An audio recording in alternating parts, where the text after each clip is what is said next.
It's obviously got a huge opportunity out there in the market. Seamus, is the Steam box something that you think Microsoft and Sony should be worried about?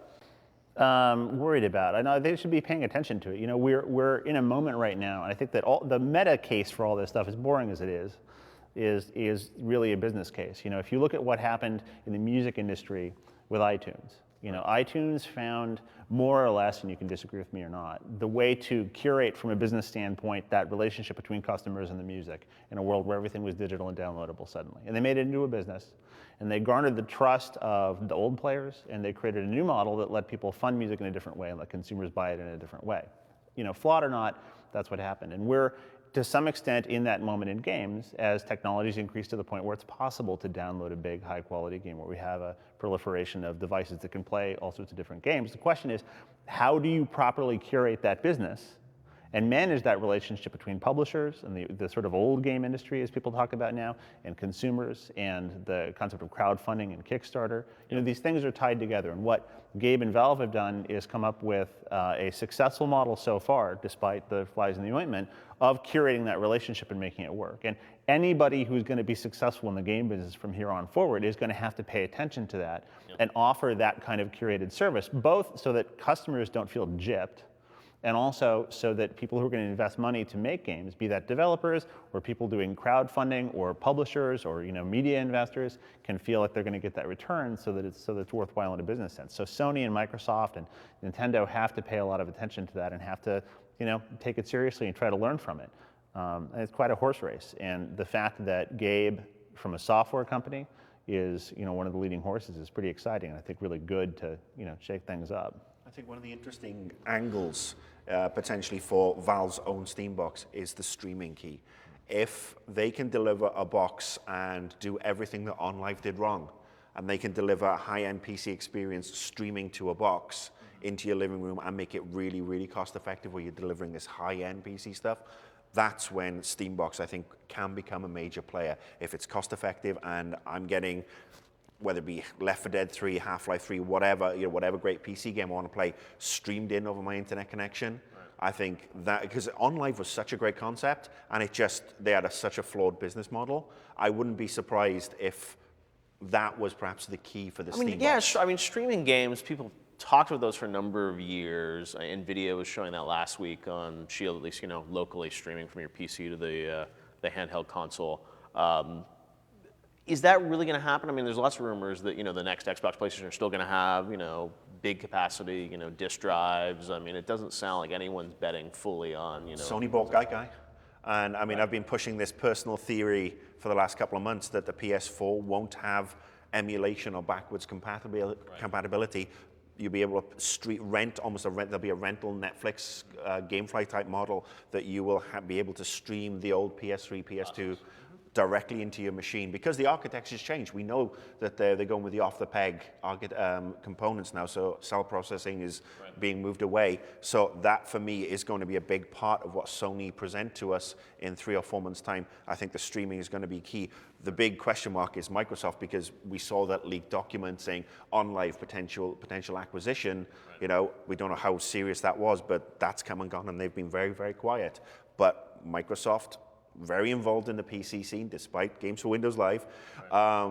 But, you know, where they're very aware of what happens in the PC scene, and I'm sure that they've got something up their sleeve that is probably just going to freak us all out and make us smack our heads for not thinking about it. Well, my own personal struggles with just trying to get a solid internet connection to my house leads me to kind of shy away from the idea of streaming as a solution. I'm much more excited about something along the lines of Piston, which was shown at CES, which is this idea of, you know, a small form factor that sits in my living room that can then be upgraded when new technology comes out. And so I'm constantly sort of on the cutting edge of PC tech and able to play the best of the best on my television in my room, hopefully my 4K television.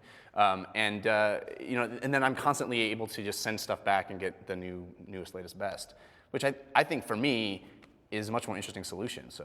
Well, most Chinese people have a better internet connection to their bicycles than we have at our house. So, you know, there's a demographic shift that's going to take place due to that infrastructure issue we have in the U.S. Yeah. It'll be interesting to watch. The one point I got to make here, though, is that and this is highly informed by my own trial by fire with Xbox and Halo. But every platform that we've seen be successful, and I mean platform as more business platform than hardware platform, because these hardware platforms really are driven by a business behind them. It's driven by a single hit. So your point earlier about Gabe making some big important release of Half-Life or some other property of theirs exclusive to their box, I think is the critical thing toward making it successful. And one of the things that it's easy for big conglomerates to do wrong, like Sony or Microsoft, and not so much Nintendo because they're focused on games, but is to have this idea that ubiquity is the key to success. Well, if we stream everything, then every consumer is going to want it. And the problem is that for consumers, and if you're honest with yourself, ubiquity isn't very exciting. What's really exciting is I want to play that. People don't, walk into, a Best Buy and say, I want the best entertainment solution. They walk into the Best Buy and they say, I want to play, the new Call of Duty. Where is it? And they'll buy a box to play it.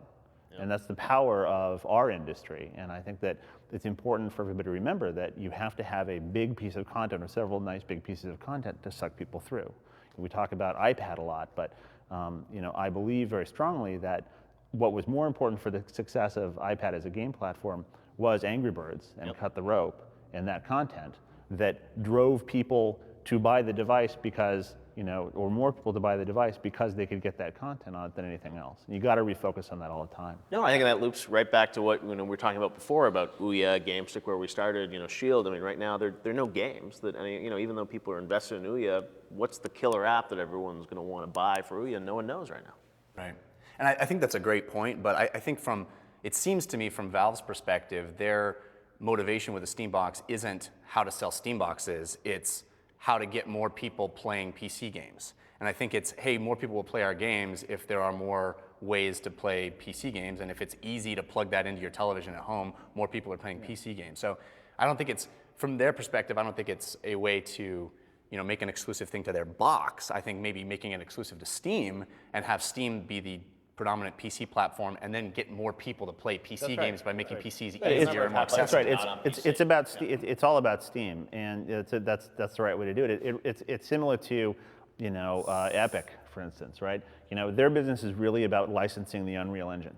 Right. And when Epic does releases of Gears of War, that is in and of itself a cool business, and it's a great game, but the real magic sauce in that is driving sales of the engine and that engine business. And I think the same thing is true. You're exactly right for Valve in that Steam is the key business. And the Steam Box and Half-Life and Counter-Strike, everything that you can think of that relates to that in PC gaming is there to drive that Steam business. Right. And at the end of the day, we all win when that Steam business does well because it offers us this, this great way, A, to keep PC gaming going, which is something dear to all of our hearts, and B, to continue to expand the opportunities for new kinds of games to get made based on a new business platform that's really solid. Yeah. Not a hopeful one, not a, if you put Android out there, they will come, but hey, if you release on Steam, you're going to get paid if your game is good and people can have access to it, and it's not going to get pirated too badly and all that.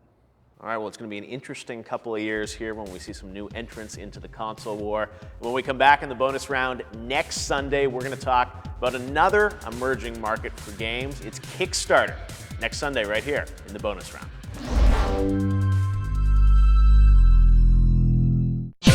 See this and other GT shows and game reviews on the GT Originals iOS app, available now on the App Store.